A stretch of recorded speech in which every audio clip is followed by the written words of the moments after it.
como un momento histórico. Por primera vez, a nivel constitucional, estamos abriendo el reconocimiento también a una verdad histórica que tiene que ver con los pueblos afrodescendientes, con pueblos que a nivel mundial han tenido una historia de vulneración de sus derechos, de no reconocimiento, y especial veo muchas mujeres acá. Creo que también hacer una mirada interseccional es muy importante, reconocer su presencia acá, agradecerles. Sé que vienen desde lejos para estar acá presentes. Y para presentarles, quiero darle la palabra a la convencional Carolina Videla, quien insistentemente nos hace presente que siempre tenemos que reconocer su presencia, siempre tenemos que reconocerles y por eso quiero también darle muchas gracias a la compañera que nos enseña día a día también sobre este punto. Así que gracias, compañera, le damos la palabra. Aguante, Aché, como dice mi querida hermana y hermanos afrodescendientes. Bueno, agradecer a la comisión y agradecer a todas las convencionales y convencionales constituyentes que han escuchado el llamado ante esta lamentable nueva muestra, ¿cierto?, de racismo a través del Congreso, cuando se les niega su derecho a tener un escaño reservado, toda vez que como pueblo tribal afrodescendiente chileno han sido además reconocidos por la ley 21.151. Con mucha humildad y con mucho respeto he asumido la voz del pueblo tribal afrodescendiente chileno para ingresar de la mano con ellos y con ellas a este espacio de construcción de un nuevo pacto social que no excluya, que no discrimine y que nos permita construir una nueva constitución antirracista. Así es que me siento muy honrada de poder saludar a cada una de todas las personas que componen la mesa política del pueblo tribal, mesa técnica política del pueblo tribal afrodescendiente chileno, y también a sus expositores con especial cariño, a la compañera Asenet Báez, Milén Molina, Ana Nieto, señora Marta Salgado, Cristian Báez, Marco Llerena, la compañera que acompaña, no recuerdo su nombre, me pido las disculpas, la Mabel López, eso, muchas gracias, y a todas quienes ya no están, recordar a Rosa Huiza, por ejemplo, con tanto cariño, y a tantas y tantos que han marcado esta huella y este camino. Así es que muchísimas gracias y sigamos caminando de la mano en esta construcción, como dije hace un rato, antirracista. Como dicen, H, con todo el H. Muchas gracias. Gracias, Carolina. Le damos la palabra entonces a don Cristian Báez, doña Mabel López y Marco Llerena. Cuentan con media hora para exponer. Gracias. Bueno, buenos días a todas y a todos. Agradecer la invitación y la aceptación a nuestra solicitud. Viajamos más de 2.000 kilómetros desde Arica, desde el Valle de Azapa, para estar aquí y exponer ante esta comisión que habla de derechos humanos y reparación histórica. Y quiero partir con esta reparación histórica. Cuando tenía 12 años aprendí en este tema colectivo de decir que la reparación histórica estaba vinculada a la dictadura, ¿ya? Esa reparación histórica que siempre decían que esa es la reparación que había en Chile. Y cuando empieza a aparecer el pueblo indígena, yo viviendo con muchos hermanos, estudié con hermanos aymara, entendía que también una reparación, había de alguna forma empezar a reparar al tema indígena. Y nosotros como afrodescendientes nos miramos siempre y decíamos, no, ¿por qué nosotros no? ¿Por qué nosotros estamos siendo excluidos y negados en este Chile? Y mi participación en esta intervención tiene que ver con un poco la reflexión, si puede avanzar en el PowerPoint, tiene que ver con entender cuál es la presencia africana en este país. Y cuando hablo de este territorio, en un territorio, ¿cierto?, colonial, desde tiempos de la colonia, donde se comparte tanto el virreinato de Chile con el virreinato del Perú, ¿cierto?, desde la parte de Chile y Perú. Y si pasa a la siguiente ponencia, ahí vemos que la trata transatlántica en América, en toda América, fue, como dicen los expertos, fue un estudio científica y maquiavélicamente estudiado. Y cuando hablo de científica y maquiavélicamente estudiado, porque a América no fueron personas físicas a trabajar a este continente, fueron expertos. Y cuando hablo de expertos, hablo de que fueron filósofos, médicos, alfareros, extractores de mineral, y fue una trata transatlántica muy específica. O sea, si en Brasil, en Minas Gerais, encuentro a la plata, en el Reino Congo están las culturas expertas en mineral de la plata. Es ahí donde los traigo. Si en el Potosí también encontramos la extracción de mineral del Cerro Rico Potosí, y es donde ahí nace la presencia africana en Arica, es ahí donde tengo que traer la cultura de los Yoruba, la cultura Bicongo, los Matamba, que son expertos en extraer materiales, ¿ya? Si en Colombia hay cañaverales, se puede plantar cañaveral, la caña de azúcar viene de África, el algodón también viene de África. O sea, no fueron solamente personas que trajeron, fueron intelectuales, fueron mano de obra que de una forma vino a enriquecer a la colonia. Y eso es muy importante porque comprender que y Arica y Chile, el territorio, no fue ajeno. No fue ajeno, por favor. O sea, el puerto del Callao, el puerto de Hilo y el puerto de Valparaíso fueron las rutas de desembarque de nuestros ancestras y ancestros. Donde lo internaron en Santiago, lo internaron para el sur de Chile, donde los llevaron a la cuarta región, a La Ligua, donde los llevaron por Quillota, en La Serena, en Ovalle, en el interior de Ovalle. Hablamos de la chimba, todos dicen la chimba en la cuarta región, la chimba en la tercera región. La chimba, dice la historia, es lugares donde vivían los esclavos, los negros libres en Chile.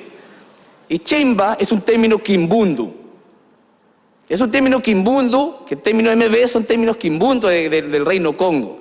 Entonces, entender esta presencia africana en esta zona y hablando de reparaciones históricas, tiene que ver y reflexionar, invitar acá a la comisión, de entender esta reflexión, esta historia, esta memoria que ha sido oculta de nosotros en nuestros antepasados. Y cuando se inicia esta independencia, ¿cierto? Esta libertad, que sea la libertad, después hemos cumplido 200 años, Perú hace poco también cumplió 200 años, cuando habla de esta libertad de vientre y la abolición de la esclavitud, perdónenme, la abolición de la esclavitud y la libertad de vientre profundizaron más el racismo hacia nuestros antepasados.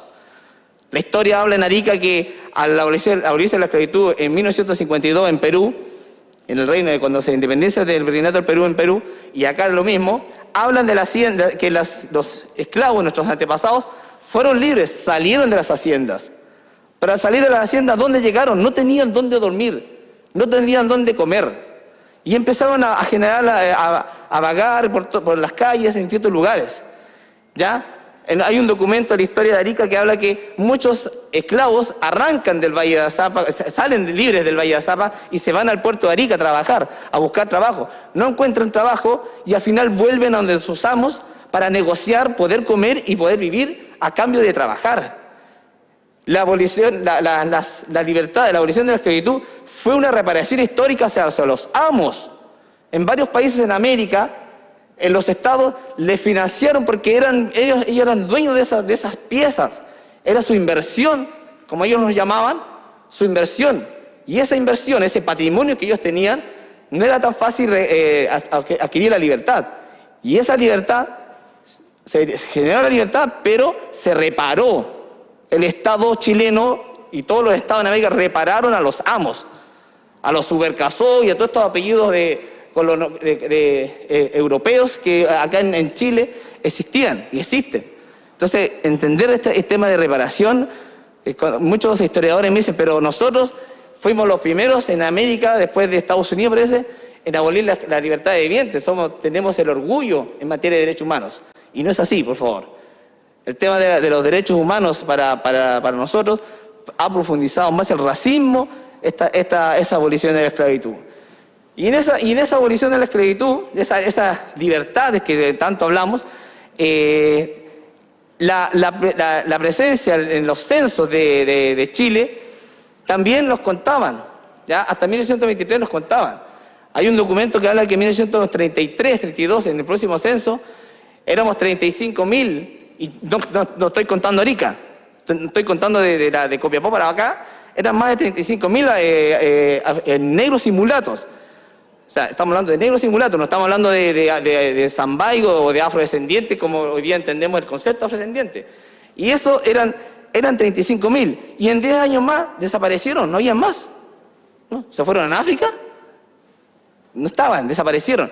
Porque los censos, el Estado chileno empezó a invisibilizar. Y lo invisibilizaron a través de los censos, a decirnos mestizos, a decirnos criollos, que ha sido el gran daño que nos ha hecho no solamente a los afrodescendientes, sino a nuestros hermanos indígenas, ¿cierto?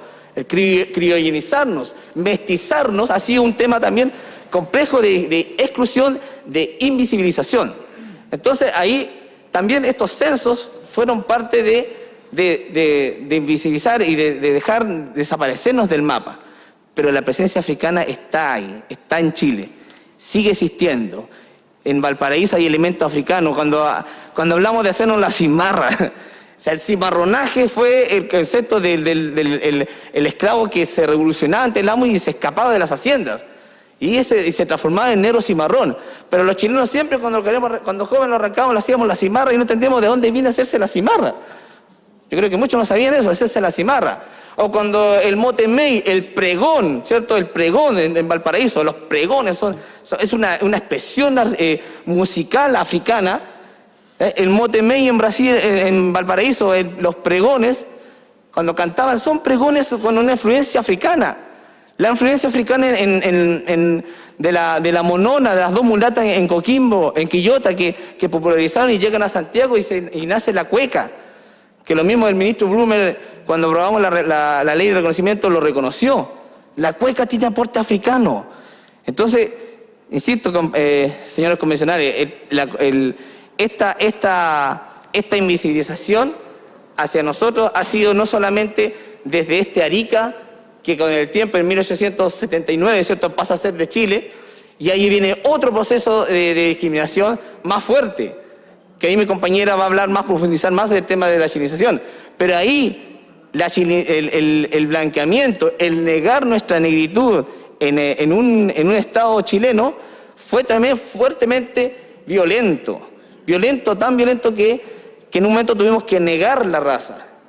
Tuvimos que negar la raza, negar como decía nuestra abuela, que no había Yo creo que una de las expresiones más lindas de amor, de protección que tuvieron nuestras abuelas y bisabuelas fue tratar de casarse con blancas y con blancos, porque no querían que siguieran sufriendo nosotros, no querían que nosotros sigamos siendo discriminados. No quería, como me dijo mi papá, cuando venía a Santiago, lo violentaban pensando que era peruano. O cuando hace poco en el aeropuerto me detenían en Panamá pensando que yo no era chileno. ¿Me entiendes? Esta discriminación en el territorio ariqueño también marcó muy, muy fuerte cuando Chile se toma. Y no hubo reparación. No hubo ninguna reparación en ese contexto. No hubo nada. Se empezó a prohibir todo. Comer poroto con arroz. El frijol con arroz, muy importante para nosotros. Nuestras abuelas nos enseñaron a comer el frijol solo con arroz. Y lo intervienen y le dicen, no, pero para ser chileno hay que comer poroto con rienda. Pero nosotros seguimos echando el arroz. ¿Ya? Es una intervención violenta también que empezó a generar de estos procesos políticos, de estos conflictos geopolíticos que existieron y que no es culpa de nosotros. Entonces, para resumir, nosotros hemos sido violentados desde el tiempo del desarraigo desde África hacia América, desde la abolición de la esclavitud, de estas libertades que se hablan tanto, desde la invisibilización de los censos, y también en los conflictos geopolíticos que hubieron en la Guerra del Pacífico. Entonces hemos sido víctimas de una secuencia, como decimos nosotros, una sistematización del racismo estructural que ha habido constantemente. Y hoy en día en el proceso del movimiento afrochileno, que mi compañero también va a explicar, se sigue perpetuando el racismo estructural. Muchas gracias y dirijo a mi compañera Mabel López.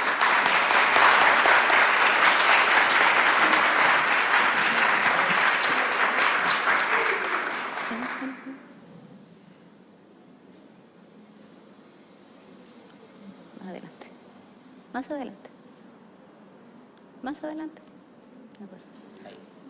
La que sigue. Ahora. Buenos días a todas y todos los presentes. Cuando nosotros nos referimos a nuestros antepasados, quizás para todos es solo una estadística,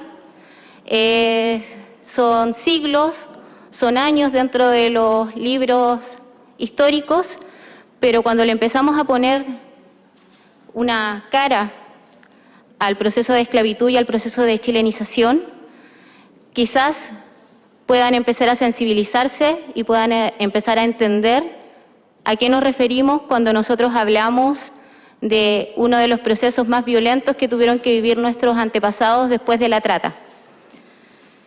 Tener el color de piel asociado a la etapa más triste de la historia de la humanidad, al contrario de lo que piensa, nos vuelve más libres que aquellos que creen que te ofenden al gritarte negro. Crecí escuchando a doña Claudina, que es la persona de la foto, que vivió el proceso de chilenización y el tener que trasladarse en barco hasta el Callao porque el Estado así impuso el proceso de blanqueamiento que ellos llamaban chilenización y pensaban que era hacerle un favor a la gente que estaba en Arica. Responder: negra, color que no destiñe, al mismo tiempo que golpeaba con fuerza su pecho. Cada vez que alguien le insinuaba algo sobre el color de su piel, firmeza que solo puede tener una mujer capaz de parir a 12 hijos, de aguantar un viaje en barco al Callao junto a su madre y sus hermanas cuando tuvieron que arrancar de Chile para evitar correr la misma suerte que varios negros que habitaban el Valle de Azapa. Una vez más arrancando, una vez más humillados, despojados de sus tierras, aquellas que los antepasados limpiaron a pulso, levantando piedra por piedra, arraigado de tal manera sus raíces a esta tierra que los albergó, tal como lo hicieron los algodones, las cañas de azúcar y los olivos que le dieron vida al valle. El Estado de Chile nos invisibilizó antes en ese tiempo de guerras y tratados, cuando quiso terminar no solo con la cultura peruana de quienes habitaban Tacna y Arica, sino también con nuestra historia, nuestras costumbres, que si éramos peruanos o éramos chilenos, eso no era relevante, pues decía doña Claudina, nos marcaban las puertas con cruces para señalar que éramos negros. ¿Y qué culpa teníamos nosotros de nuestro color? ¿Será pecado haber nacido negro? Por eso a mi mamá y a mis hermanas nos subieron arriba de un barco y nos llevaron al Callao. Los abuelos se quedaron casi escondidos para cuidar las tierras, pero cuando volvimos ya no había abuelos, nuestra tierra ya no era nuestra tierra, otra vez volvíamos a ser esclavos. Nuestros ancestros no relacionaban las cruces negras en las puertas con el hecho de señalar por parte del grupo paramilitar Mazorqueros las casas donde vivían peruanos. Ellos asociaban el color de las cruces con el color de su piel. Esta invisibilización de aquel entonces se repite al día de hoy por parte del Estado chileno, por parte de los habitantes del país que no saben que en Chile aún habitamos descendientes de aquellos esclavos que fueron arrancados de África e implantados en este territorio para que transformaran el desierto en un oasis. ¿Sí puede avanzar? El periodo de chilenización se marca en dos etapas, una pasiva, que es cuando el Estado estaba en tratativas con el Perú para determinar, en el caso de nosotros que somos del extremo norte, si Arica era peruana y si Tacna era chilena, y luego se pasó a una chilenización compulsiva, cuando se cerraron los colegios, se expulsaron a los sacerdotes y se empezaron a perseguir a los peruanos que no querían tomar las costumbres de Chile. Es un proceso que, tal cual lo pasaron los hermanos del sur, donde se cortaron lenguas, donde se empezó a invisibilizar la cultura, donde nuestros antepasados tuvieron que resistir, manteniendo su sincretismo religioso, disfrazándolo para poder desarrollarlo, manteniéndose en los territorios del Valle de Azapa, de Yuta, y tratando de mantener las raíces lo más protegidas posibles para que no se vieran contaminadas por este periodo de chilenización que venía a mejorar nuestra forma de vida. La economía y la producción que desarrollaron nuestros antepasados se implementó a través del trabajo con la caña de azúcar, con los olivos y con el algodón. Y las mujeres fueron las principales mantenedoras del hogar a través del comercio. Ellas bajaban en burro a vender las verduras que cosechaban para mantener a las familias. Se mantienen todavía las tradiciones de nuestro pueblo, como son el carnaval, las cruces de mayo, los bailes de morenos, que hoy son patrimonio, tesoro humano vivo, y nosotros seguimos aquí. Si ustedes miran detrás, hay parte de nuestras compañeras, de nuestras ancestras también, y estamos aquí. Nosotros no somos una estadística, no somos un número, no nos morimos por el frío, como decían, y no es descabellado pensar que el racismo estructural nació desde que nuestros antepasados obtuvieron la libertad, porque aquellos que nos tenían como esclavos ya no iban a tener los privilegios de poder tener el trabajo de manera gratuita. Y desde ahí es que nace este racismo, porque ya no iban a poder tenernos a nosotros bajo su yugo. Gracias.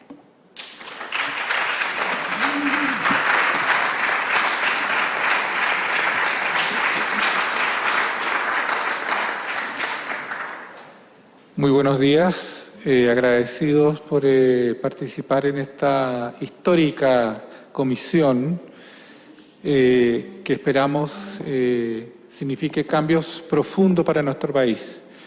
Somos herederos precisamente de esas mujeres que bajaban 30 kilómetros a pie, con los niños en burro, con frutas y verduras, a vender a los mercados de Arica y a los barrios de Arica, para el sustento de su familia azapeña.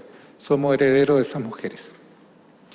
Dos premios nacionales, mujeres, Viola Soto y María Victoria Peralta, dicen que efectivamente el currículum es ideológico. Alguien toma una decisión respecto de un concepto de Estado y de nación. Y ese concepto de nación, en el caso nuestro, desafortunadamente por décadas, ha invisibilizado a los diferentes y a las diferentes. Y por eso los afrodescendientes y las afrodescendientes no existimos hasta el día de hoy en el currículum nacional. Pese a toda la evidencia pictórica, si ustedes alguna vez ven el cuadro Subercasó de la Fundación de Santiago u otros, ven batallones de negros y negras que están acompañando a los ejércitos nacionales, ¿ya? Nosotros en el currículum nacional estamos invisibilizados, no existimos hasta el día de hoy porque somos diferentes, somos distintos y distintas. A raíz ¿podemos avanzar por favor en la diapo? Adelante, por favor. La que viene. Esa foto que ven a continuación es el momento en que nuestras comunidades de bailes, de tumba carnaval, están en La Moneda en el momento exacto en que se está proclamando la ley de reconocimiento del pueblo tribal afrodescendiente, y para nosotros es un momento importante y significativo. El punto de partida, si sigue con la diapo, por favor, parte en Durban en el año 2000, donde un grupo de representantes y lideresas, sobre todo, van a esa conferencia internacional, van como negros y negras y vuelven con el concepto de afrodescendiente, y eso desencadena la constitución de una serie de organizaciones, somos más de 30 en este instante, de distinta naturaleza, que estamos trabajando y luchando por reivindicar y hacer visible nuestra presencia y la historia nacional, y sobre todo en este actual e importante proceso constituyente. ¿Puede seguir, por favor? Ahí ven ustedes la vigencia archivística de los diarios de la época, donde efectivamente aparece una de las lideresas más importantes de nuestra comunidad, que es Sonia Salgado, que efectivamente parte con la primera ONG hace más de 21 años, que es la ONG Oro Negro. Después vienen Lumbanga, Luanda y otras muy importantes, más de 30 actualmente, donde efectivamente vamos marcando la presencia de nuestro inicio reivindicatorio y organizacional. Si bien nosotros tenemos organizaciones patrimoniales e históricas desde hace mucho tiempo, hace más de 200 años, los grupos de baile de morenos afrodescendientes que bailan para una Virgen de las Peñas en la Quebrada, en el desierto, en el norte de Chile, existen, están organizados, pero las organizaciones políticas parten hace 21 años en Arica, para Chile, para el desarrollo de nuestra presencia y reivindicación. Hemos tenido algunos datos históricos y algunas acciones históricas. ¿Puede seguir, por favor? Ahí está la mesa actual, algunos de los integrantes y las integrantes que estamos trabajando actualmente y hemos estado trabajando desde hace 21 años, primero en un proceso de visibilización. Existimos, salimos a la calle, las mujeres nos ponemos faldas, como habla el vicepresidente de la comisión, las mujeres nos ponemos falda, los hombres pantalón blanco, y salimos a decir existimos, estamos. Se nos negó, se nos dijeron, no existen negros y negras en Chile en el libro de historia, pero nosotros dijimos, aquí estamos, con nuestros pelos, con nuestras faldas, estamos, existimos. Adelante, por favor. La primera moción de ley que desafortunadamente no avanzó por el exdiputado Antonio Leal el año 2019 y tuvo, digamos, un proceso, digamos, positivo. Voy a complementar con mi compañero, que es parte vital de este proceso, por favor.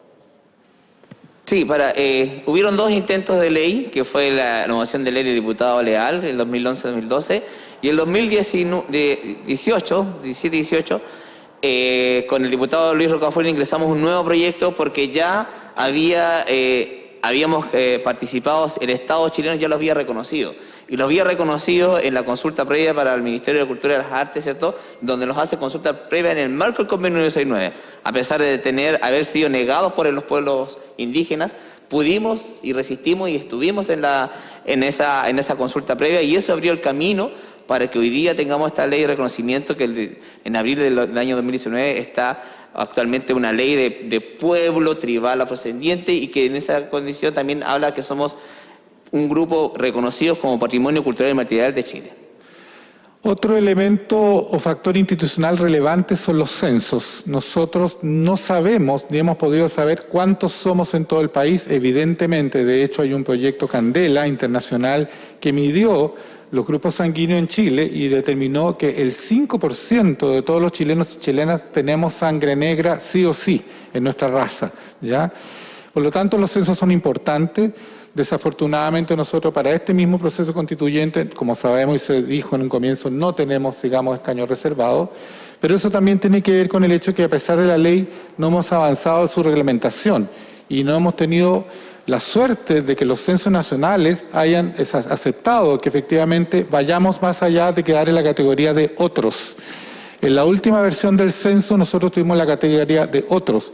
Mi padre, 86 años, cuando fueron los censores a su casa, él les dice, perdón, no se vaya señorita, en la categoría de otros ponga afrodescendiente chileno, ¿ya? Entonces, por lo tanto, fue un gesto donde efectivamente nuestros padres y abuelos han comenzado a entender, pero no sabemos cuántos somos. Finalmente necesitamos ser contados. Y evidentemente que contar y contarnos implica precisamente el poder saber la población y nuestra incidencia poblacional, nuestro sistema de salud, la política pública en materia nacional. Si no hay censo, evidentemente no podemos generar política pública, y eso lo estamos trabajando con el Ministerio de Desarrollo Social. Avanza, por favor. Bueno, por lo menos en ese periodo, en el periodo que relatamos, pudimos hacer, si vuelve un poquito atrás, vamos a ver la entrega de la encuesta, pudimos efectivamente realizar la primera encuesta de caracterización afrodescendiente que tuvo resultado. Cristian. Sí, ahí es importante porque es el INE que levanta, y quien da los datos oficiales es el Instituto Nacional de Estadística en el Estado de Chile. Y ahí ese dato oficial es el primer reconocimiento estadístico. Y ahí nos preocupaba porque dentro de la discusión para los escaños reservados decían que no habían datos duros. Y el dato duro estaba, el INE había levantado. Algo muy importante, somos 8.400, decía la ENCAFRO, pero con la base censal del 2017 somos más de 10.000 solamente en la región de Arica-Parinacota, sin contar las familias afrodescendientes en el resto de Chile. Y otro punto muy importante mencionar que al excluirnos del censo 2012-2017, actualmente, hace una semana, se inició los alegatos en la Comisión Interamericana de Derechos Humanos, donde demandamos al Estado chileno, y hoy día se inicia por la exclusión y el racismo hacia nuestro pueblo afrodescendiente, por excluirnos de los censos. Lo que hay que aclarar es que la encuesta, la ENCAF, lo que ustedes acaban de ver, es una encuesta aleatoria. Cada 3 casas, un encuestado. Por lo tanto, no es universal. Pero por lo menos ya sabemos que más de 8.000 personas se autorreconocieron como afrodescendientes, hombres y mujeres. Pero por lo menos es un avance y una estadística importante. Pero no es universal, pero es relevante la cifra que es la que tenemos en este instante. Por favor. Quedan una más. 3 minutos sí, para finalizar. Sí. Una más. ¿Qué solicitamos? ¿Qué estamos pidiendo? Bueno, primero el reconocimiento que somos preexistentes al Estado-Nación, el reconocimiento que somos parte del territorio nacional y que somos parte somos parte relevante de lo que es la construcción de la República de Chile. ¿Puedes avanzar, por favor, para los 3 minutos? Una más. Ahí, Cristian. Bueno, lo que nosotros ahí estamos pidiendo a la Comisión es una participación efectiva, ¿cierto?, en esta Convención Constitucional de nosotros como pueblo afrodescendientes, según lo establecido, ¿cierto?, en el ordenamiento jurídico vigente, ¿ya? La incorporación en el trabajo de fondo en la Convención, o sea, nosotros ya presentamos, expusimos ante el reglamento porque creemos que en la estructura que hoy día se está discutiendo debe estar ya en los afrodescendientes incluidos. Y incluir, ¿cierto?, en el discurso oral que ayer ya la presidenta Elisa Loncón con el vicepresidente Baza se comprometieron que desde hoy día en adelante el discurso, el lenguaje inclusivo se da también cuando hablemos de pueblos originarios y pueblos tribales afrodescendientes. Y eso para nosotros es muy importante, que no solamente la presidenta y la vicepresidenta lo haga, sino que todos los convencionales que hoy día están acá presentes. Los últimos 2 segundos de fotos.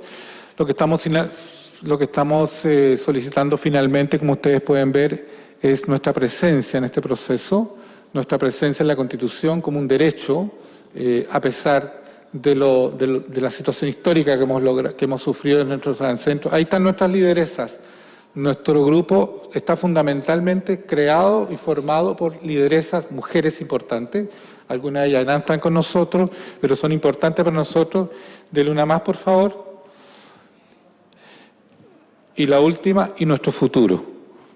Ahí están las faldas que usamos para bailar las mujeres en Arica y para decir existimos, somos y queremos estar presentes en la historia nacional a través de la Constitución y la futura Constitución Nacional. Muchas gracias.